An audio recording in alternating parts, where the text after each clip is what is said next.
Coucou, moi c'est Christine in Light Out et je mets en lumière des thérapeutes au travers des interviews que je propose pour te faire découvrir des pépites dans tout ce qui est domaine de développement personnel, des méthodes d'accompagnement pour un mieux-être. Donc je t'invite à t'abonner pour plus de contenu. À bientôt. Ça fait déjà donc 2 ans que je t'avais reçu en interview, une rencontre sur les réseaux sociaux. Je sais même plus, j'avoue, comment ça s'était passé. Et alors, à ce moment-là, tu lançais Ace Therapy, dont tu es le Exactement. fondateur.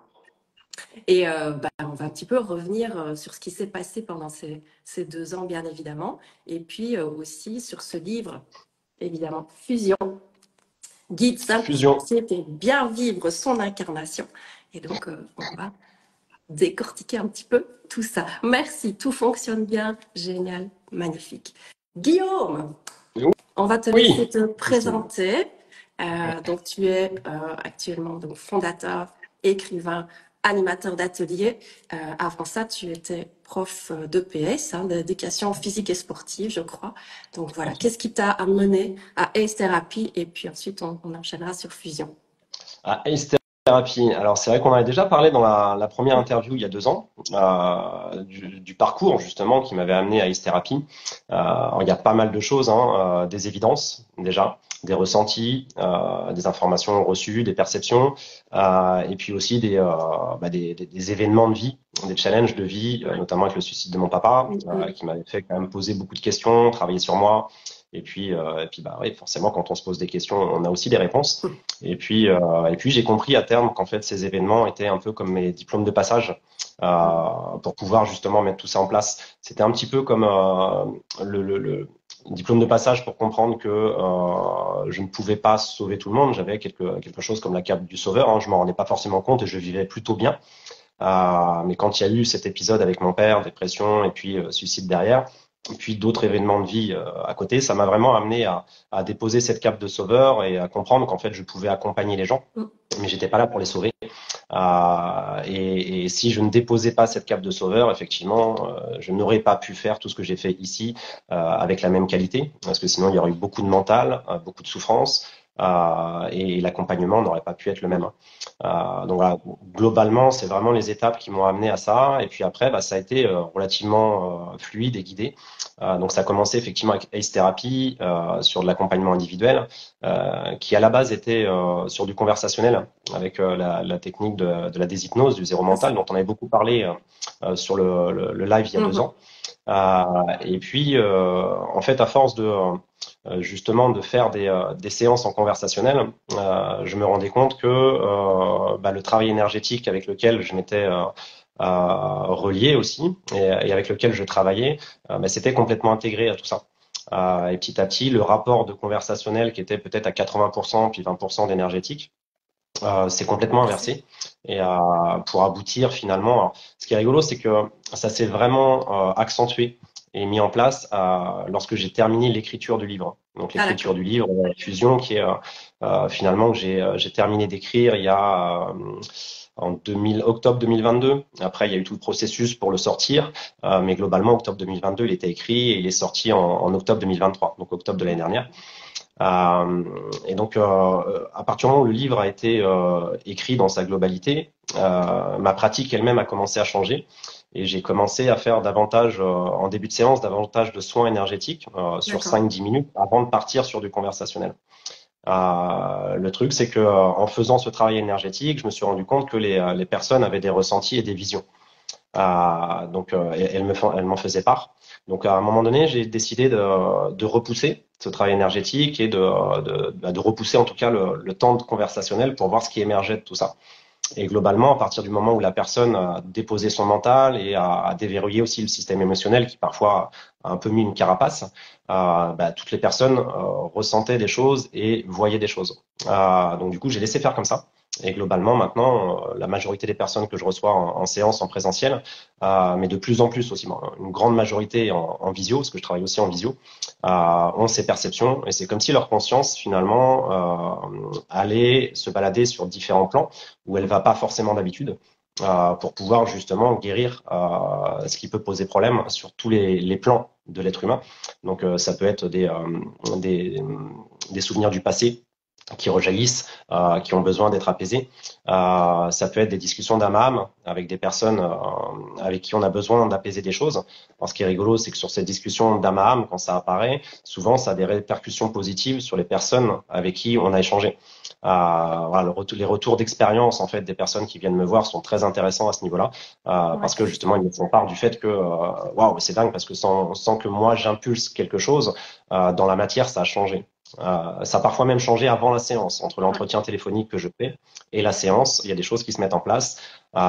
Et parfois, des personnes, un exemple, une personne qui me dit c'est dingue parce que ça fait 2 ans que je suis fâché avec mon frère et entre l'entretien téléphonique et la séance, il m'a rappelé. Ok, où j'ai eu des ressentis, où j'ai eu des perceptions dans mes rêves, j'ai eu des compréhensions. Voilà. Donc il y a un travail qui se fait avant et après, qui est très intéressant. Sur leur vision, ça peut être aussi des contacts défunts. Donc c'est pouvoir percevoir, parfois avoir des messages directs. Et ce qui est appréciable, c'est que c'est les personnes qui me consultent qui ont ces perceptions.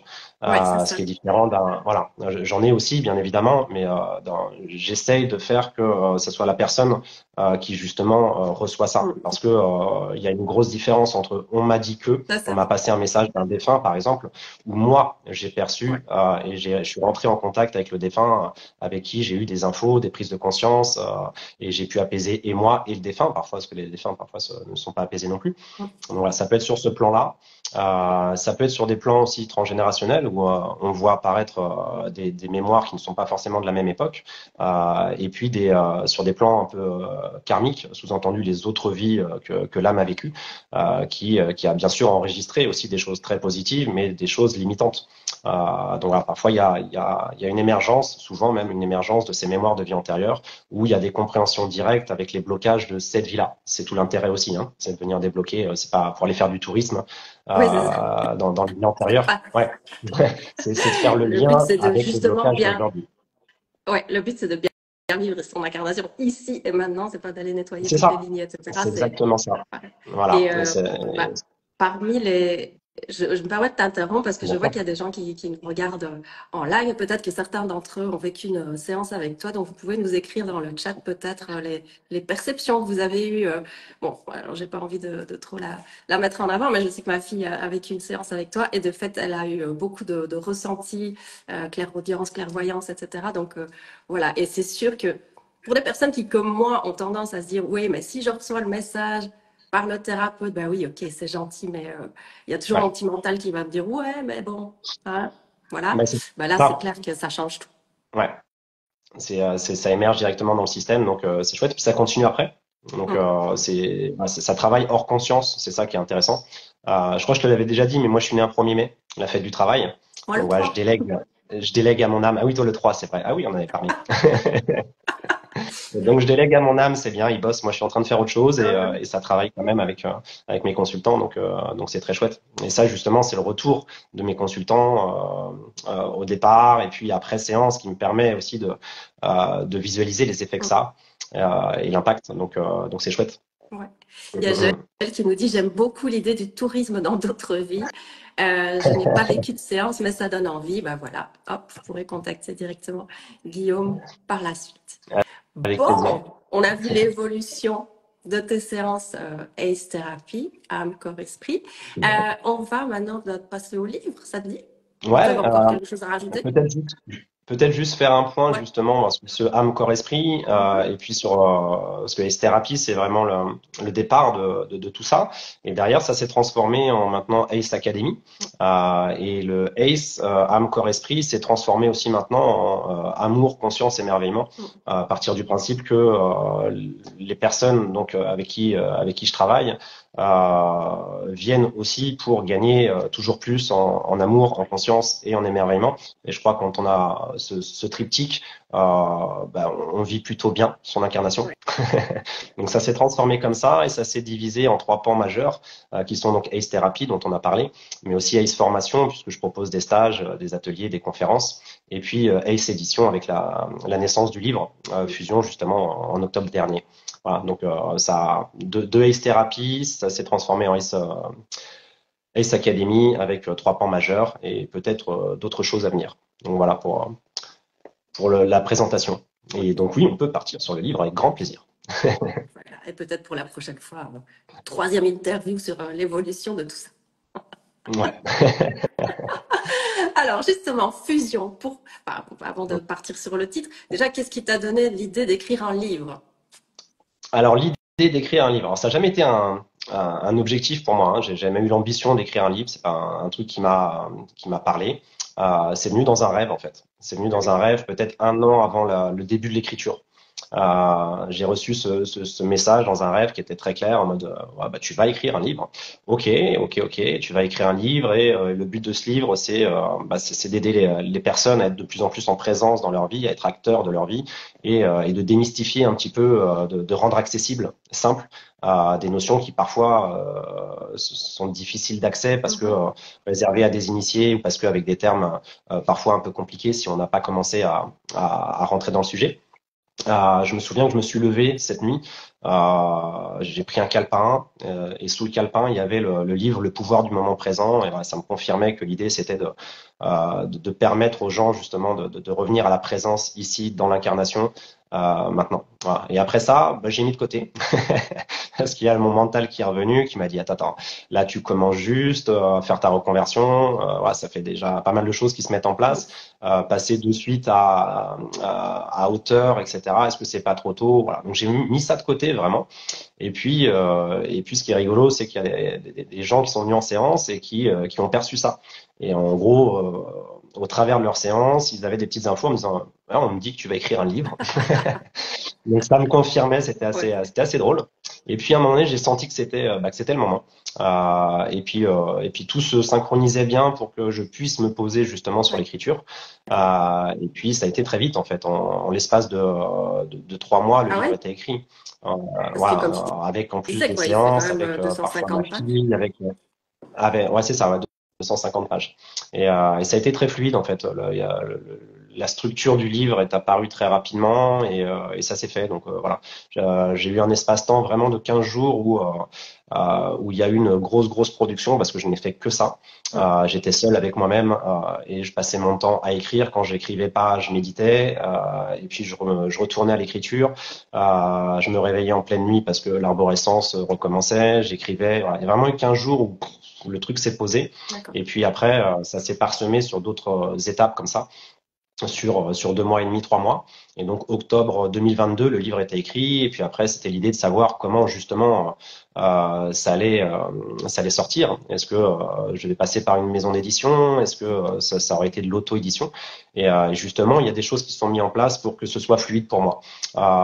Donc, j'ai pas eu à pousser trop de portes et ça s'est fait, c'est venu à moi. Et ça m'a laissé le temps de me concentrer sur ma pratique avec l'évolution dont on a parlé tout à l'heure.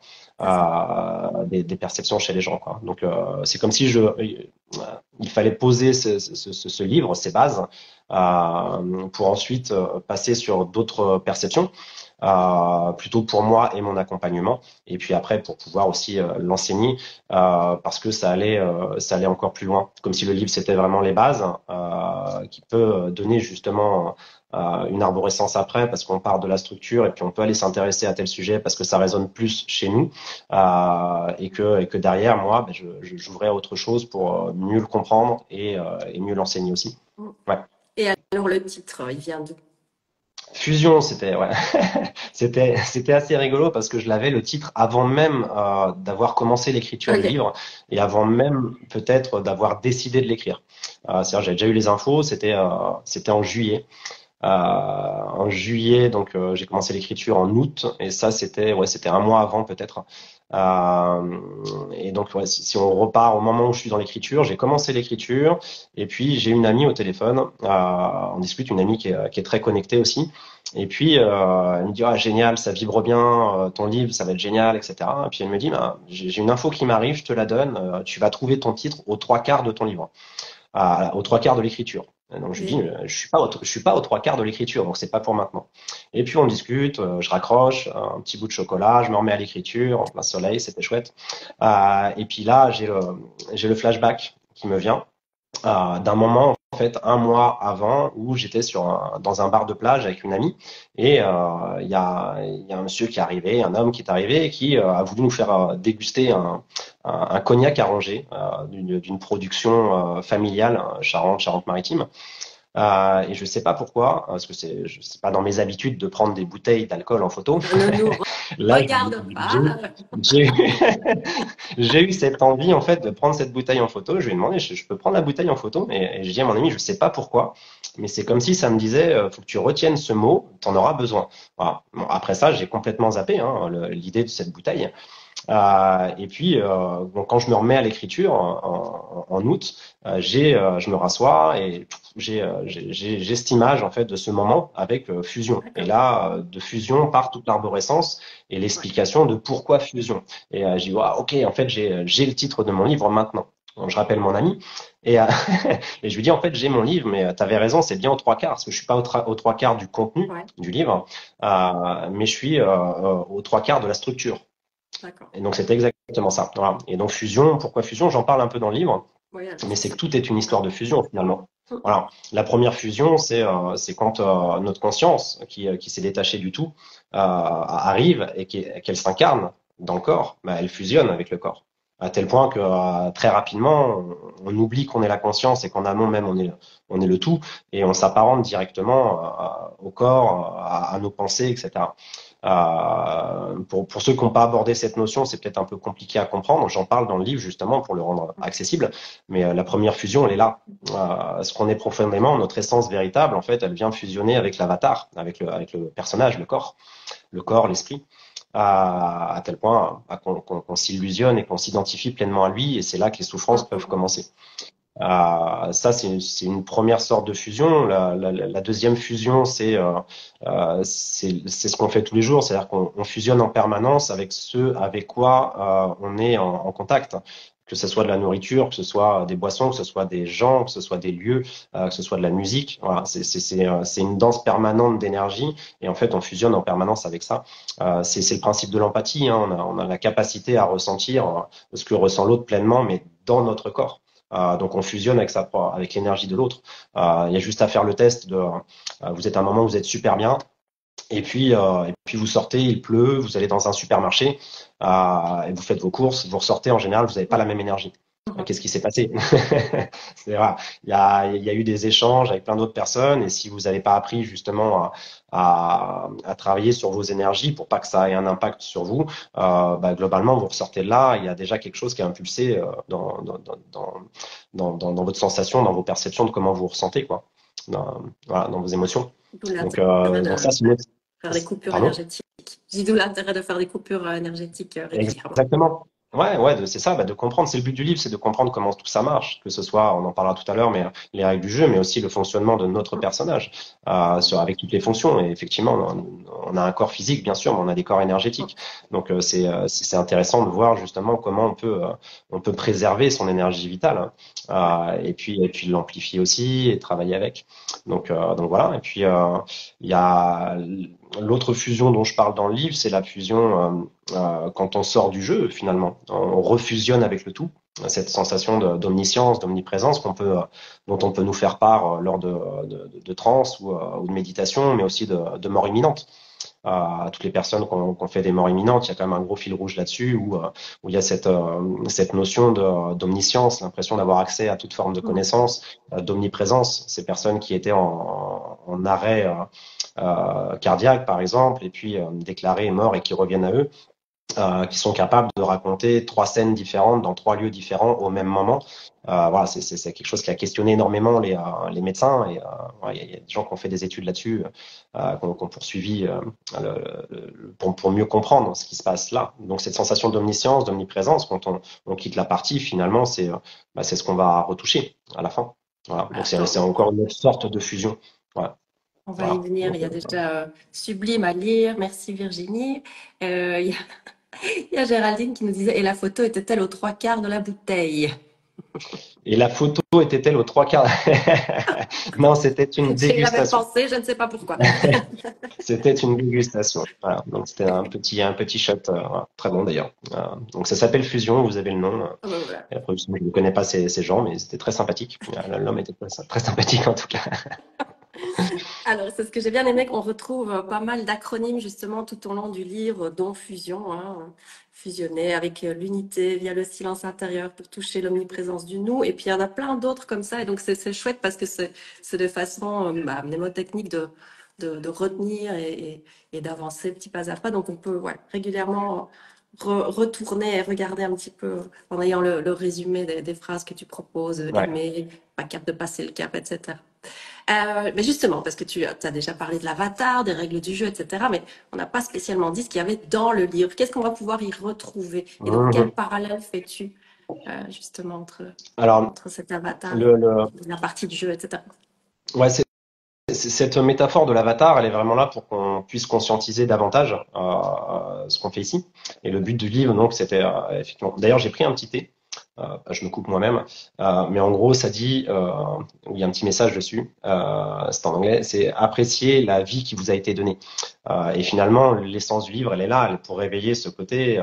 Waouh, je m'émerveille à nouveau. Je suis conscient d'être dans ce grand jeu qui s'appelle la vie, et j'apprends à voir comment mon personnage marche, comment le jeu aussi avec ses lois marche. Donc l'idée c'était ça, c'était de venir percuter, d'abord avec une phrase d'approche, notamment sur la 4e de couverture, en disant imaginez qu'un jour on arrive sur une technologie complètement dingue, beaucoup plus dingue que le casque de réalité virtuelle, où vraiment on rentre sa conscience dans un avatar.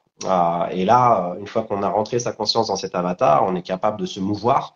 On est capable de s'émouvoir aussi, d'avoir des émotions, d'avoir des pensées, d'avoir la médiumnité, de toucher, de voir, d'entendre, et qu'on joue ce jeu sur une énorme planète, sur une plateforme qui est une énorme planète avec des milliards d'autres joueurs qui sont aussi dans des avatars. Et pour aboutir après, mais finalement, c'est ce qu'on est en train de vivre. C'est ce qu'on est en train de vivre, mais on est tellement identifié au personnage, au corps, aux pensées, donc à l'avatar, qu'en fait, on s'illusionne là-dedans et qu'on s'y perd. L'idée, c'est justement de dire, si on veut jouer, de toute façon, c'est pas si on veut jouer parce qu'on y est. Même s'il y a beaucoup de gens qui fuient justement dans l'esprit ou dans d'autres choses et qui ont des difficultés à s'incarner parce que l'incarnation est aussi quelque chose parfois de très lourd, de très souffrant. L'idée c'est on est dans le jeu, on fait ce constat, on peut pas dire autre chose. On est dans la vie, on est là. Ok. Comment ça marche? Comment ça marche? Pourquoi on est là? Comment fonctionne le personnage? Comment on peut le guérir quand il est en souffrance, quand il a vécu des traumatismes?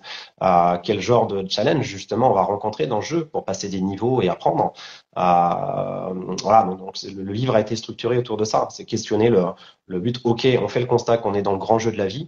Maintenant, déjà, c'est quoi le but de notre présence ici? Là où on a des conditionnements qui nous laissent à croire qu'on est là pour avoir, pour posséder, pour avoir un maximum de reconnaissance, d'argent,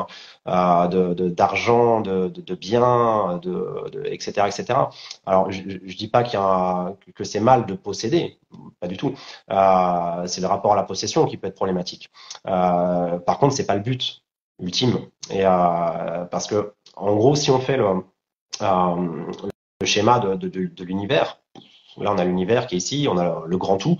Certains l'appellent Dieu, la source. Voilà, on met le nom qu'on veut dessus. Finalement, c'est ce qu'on est, c'est la complétude en fait. C'est la totalité. Et nous, on est une parcelle de cette totalité qui va se décrocher, qui crée une conscience, une âme. Ouais, c'est la même chose. Et après, on vient s'incarner pour justement vivre la dualité. Donc, on part de la complétude, ce qu'on est déjà, pour venir vivre la dualité dans le corps. Le truc, c'est que quand on arrive à s'incarner dans le corps, on perd la conscience, on perd la mémoire, qu'en amont, ce qu'on est profondément, notre essence véritable, c'est cette conscience. Et qu'en amont encore, c'est cette complétude. Donc du coup, une fois qu'on est dans le corps, on va rechercher cette complétude. On va rechercher à exister. Mais on va rechercher à exister en prenant des repères à l'extérieur. En se disant, voilà, finalement, c'est quoi d'être le fils parfait pour son père ou pour sa mère? C'est quoi d'être un bon collègue? C'est quoi d'être un bon amant? C'est quoi d'être... voilà, on va essayer d'avoir le superwoman, le superman dans tous les domaines de sa vie et en essayant finalement inconsciemment d'obtenir cette complétude. Mais même si on atteint tous les objectifs qu'on s'est fixés, et qu'on répond à toutes les normes extérieures qui nous semblent justes, on ne pourra jamais avoir cette complétude. On ne pourra jamais, au travers de la matière, avoir cette complétude directement, même si, paradoxalement, en fait, on l'a déjà, cette complétude. mais on va le chercher. Donc en fait, ça peut que être souffrant. Et on commence à conditionner notre vie en fait.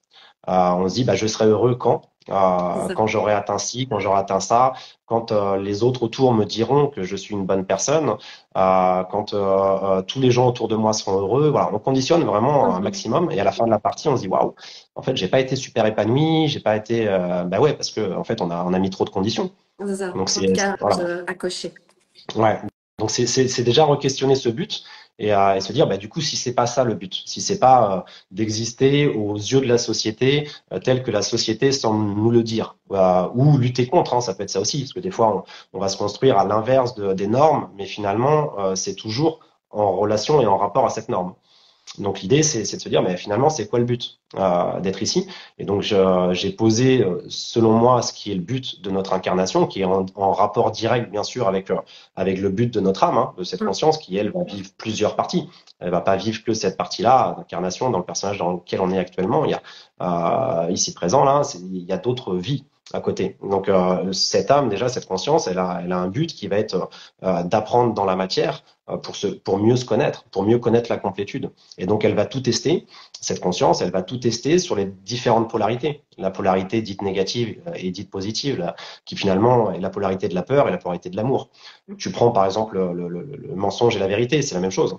Hein, c'est juste qu'un enfant qui ment, par exemple, ou un adulte, c'est pas un menteur, c'est quelqu'un qui expérimente sur l'échelle de la vérité.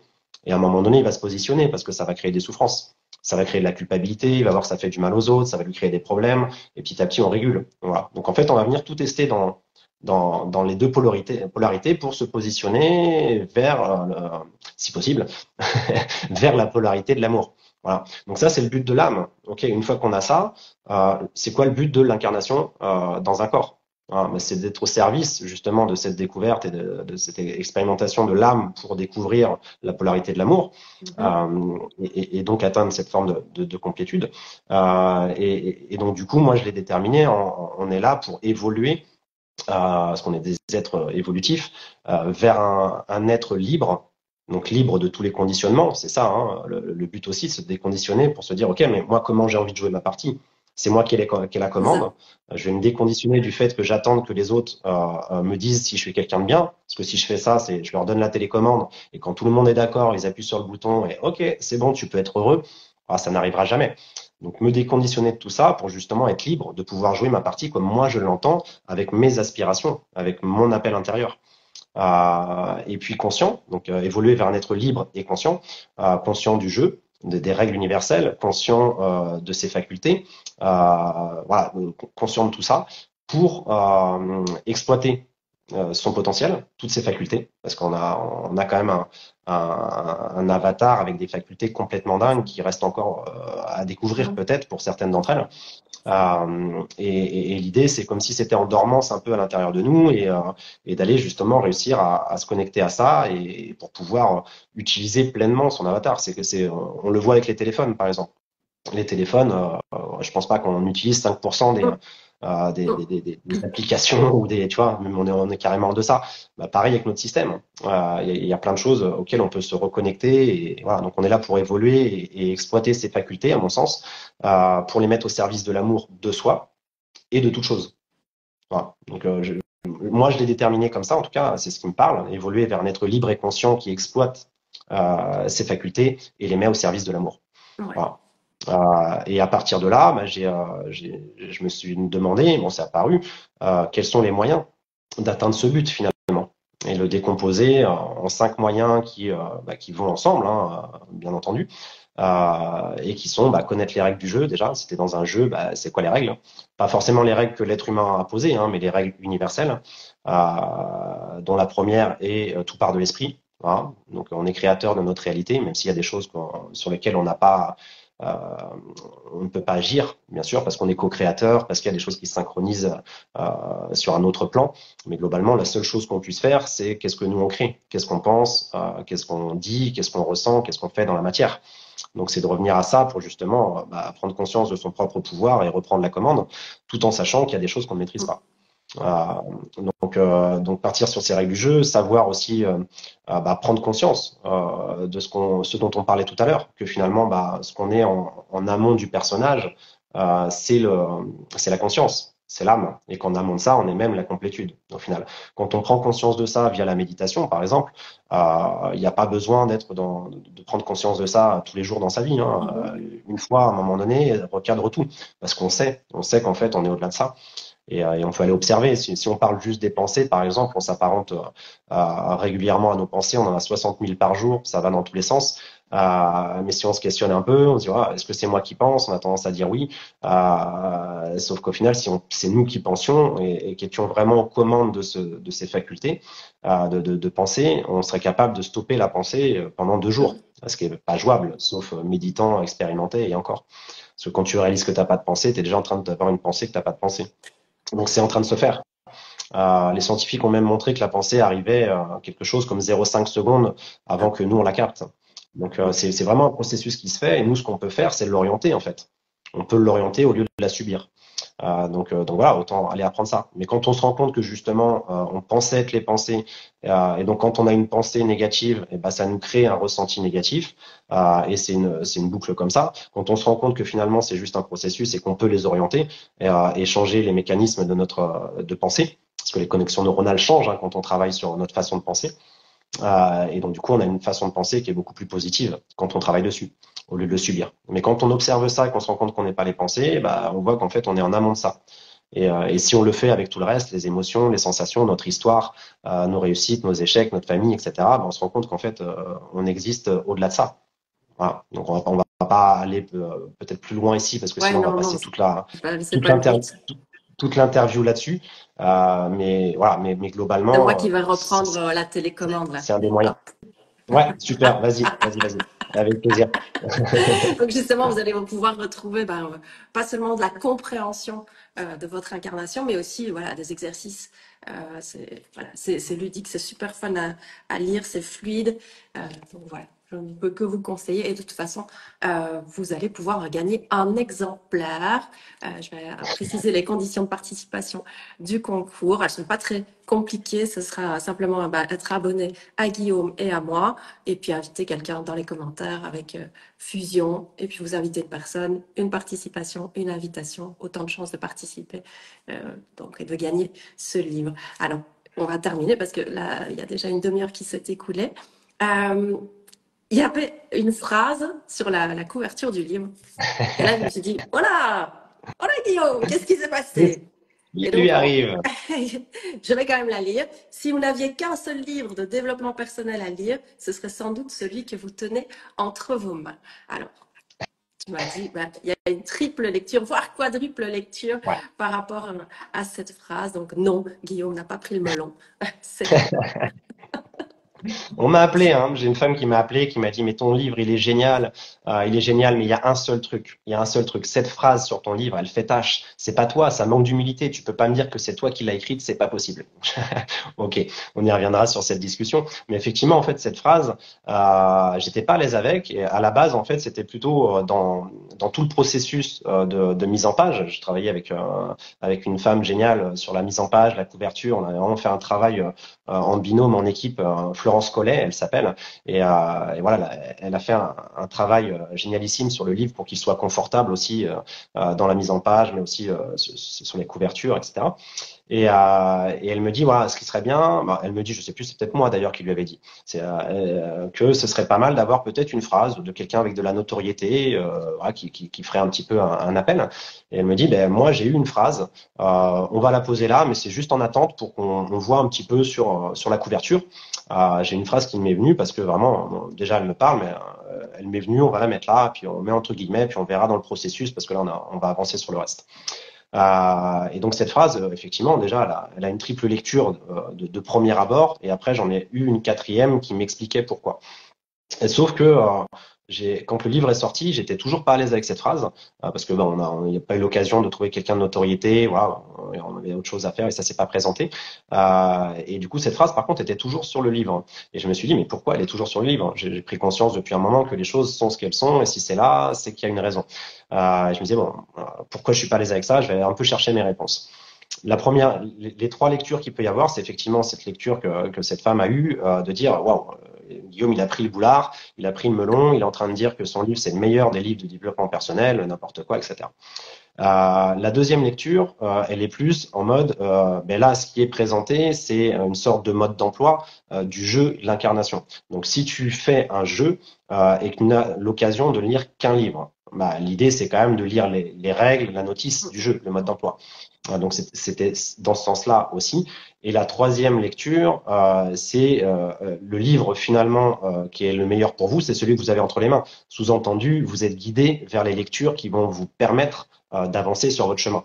Donc ça, c'est super intéressant aussi. Ça ne veut pas forcément dire que c'est ce livre-là, mais le livre que vous avez dans vos mains au moment où vous l'avez, c'est pas pour rien. Que ce soit le pouvoir du moment présent, Miracle Morning, je ne sais pas quoi, n'importe quel livre de développement personnel et spirituel, bah, s'il est là à ce moment-là dans votre vie, c'est que c'est utile. Un livre va parler à une personne à un certain moment et pas une autre. Voilà. Et puis à un moment donné, quand même, je me dis, ouais, mais moi je suis toujours pas à l'aise avec cette phrase. Effectivement, ça me correspond pas. Ça peut être interprété, même s'il y a trois lectures possibles, il y a quand même une lecture qui peut être interprétée comme de l'arrogance, un manque d'humilité. Je dis, ouais, c'est pas moi. Et je dis, pourquoi cette phrase est encore là? Parce que dans tout le processus de mise en page, de relecture, etc., à la finale, quand on a sorti le livre, voilà, on n'a pas repensé à qu'est-ce qu'on fait de cette phrase, et elle était toujours là. Et à un moment donné, ça me vient, j'ai la réponse qui me vient et qui me dit, en fait, la compréhension du grand jeu de la vie, elle est partout. Elle est dans les livres, bien sûr, dans certains livres. Elle est dans la nature. Elle est dans la parole d'un enfant ou même d'un adulte. Elle est partout, en fait. C'est le plus grand enseignant de comment ça marche la vie. C'est la vie. C'est le quotidien, c'est l'instant présent, c'est maintenant. Donc on peut avoir des leçons de vie énormes juste en regardant un paysage, en observant des animaux, en observant la nature, en discutant avec un enfant, c'est partout. Et là, ça me fait le lien avec la phrase et ça me dit, ok, cette phrase, elle est là aussi en fait pour montrer l'absurdité de la pensée unique. Ok, j'ai compris. Sous-entendu, certaines personnes qui auraient pu justement à un moment donné mettre sur un seul livre, si on parle de religion par exemple, se dire bah, la vérité sur la vie, elle est que dans ce livre-là, elle n'est pas dans les autres. C'est par exemple, c'est que la Bible, c'est pas le Talmud, c'est pas le Coran, c'est voilà, c'est que la Bible, avec tout ce qu'il peut y avoir derrière, ou inversement. Et peut-être justement un moyen de contourner ces croyances en disant, ben voilà, n'importe quoi, le gars là, Guillaume Rollet, il peut pas dire que c'est le meilleur livre de développement personnel et qu'il y a tout dedans. Et de se dire derrière, waouh. Moi, en fait, c'est ce que j'ai fait toute ma vie. Je n'ai vu qu'au travers d'un seul livre et en mettant, en reniant le reste. Voilà. Donc il y avait cette approche-là qui finalement était pour montrer l'absurdité de la pensée unique. Quand bien même le livre est là justement pour condenser, parce que c'est aussi des remarques qui m'ont été faites en disant c'est quand même assez dingue parce que des personnes notamment qui avaient lu pendant des années, 25 ans de lecture de livres de développement personnel et spirituel, me dire qu'effectivement bah, là j'avais réussi à condenser en 250 pages les lectures qu'elle avait pu avoir. Voilà. Bon, bien sûr, ça m'a fait plaisir et j'ai dit bah cool, le truc a marché et l'idée c'était ça, c'est de faire un condensé pour que les gens se disent bah, ok en fait j'ai les billes pour avancer. Ça veut pas dire que tout est fait hein, parce que c'est juste des billes et puis derrière ça donne justement une ouverture vers d'autres ouvrages qui vont peut-être peaufiner certains domaines ou explorer d'autres choses. Voilà, ça donne une structure pour qu'on se dise ok maintenant bon bah j'ai les bases et j'y vais et je reprends les commandes et je réapprends à reprendre les commandes. Donc à partir du moment où j'avais eu cette info que finalement c'était pour montrer l'absurdité de la pensée unique et que la compréhension du grand jeu de la vie finalement est partout. Ça y est, c'était bon, j'étais à l'aise avec ça. La partie de moi qui me disait oui, mais les gens ils vont dire tu manques d'humilité, c'est pas grave. Comme je te disais, on juge pas un livre à sa couverture. Et moi-même, je jugeais mon propre livre à sa couverture parce que j'étais pas à l'aise avec cette phrase jusqu'à ce que je la comprenne finalement, que je comprenne pourquoi elle était là. Voilà. Donc voilà la petite historique pour cette phrase qui est sur la couverture. Merci beaucoup. Ben voilà, merci. Je veux déjà remercier toutes celles et ceux qui nous ont rejoints, qui nous font des bonjours en arrivant. L'interview sera bien sûr accessible en rediffusion.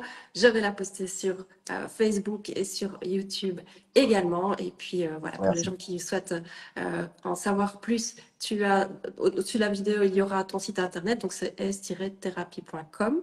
Ouais. C'est ça? Okay. Et puis bah, le fameux concours pour gagner un exemplaire de ton livre Fusion. Merci beaucoup Guillaume.